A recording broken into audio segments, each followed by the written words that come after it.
BBC, France, 24. I'm watching you all. I'm recording every lie. I'm archiving every distortion.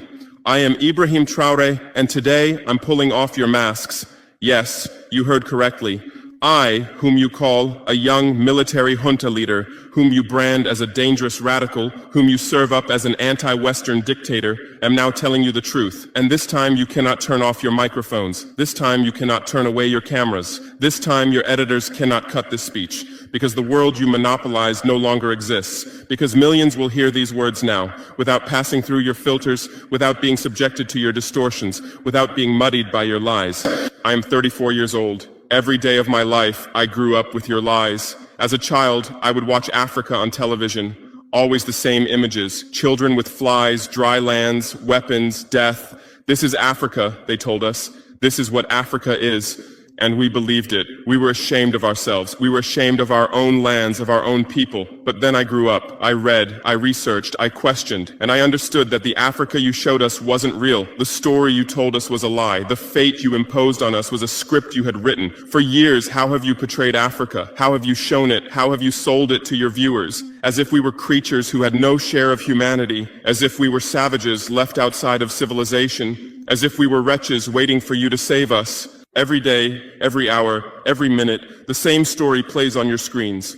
Hunger, war, disease, corruption, terror, chaos. These are the words that come to mind when Africa is mentioned.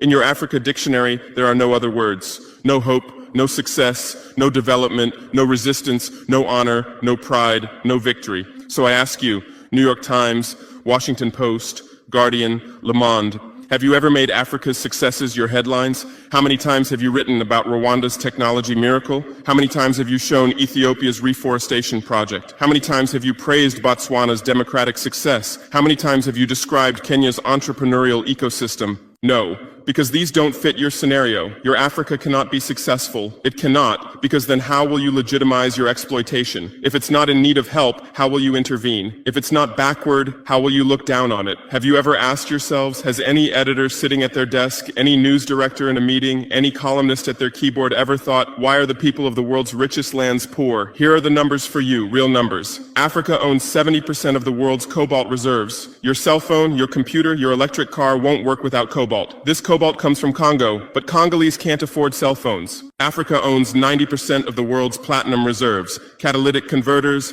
electronic devices, medical implants, they all need platinum. This platinum comes from South Africa, but South Africans are crushed by unemployment. Africa provides 30% of the world's gold production. Mali, Burkina Faso, Ghana,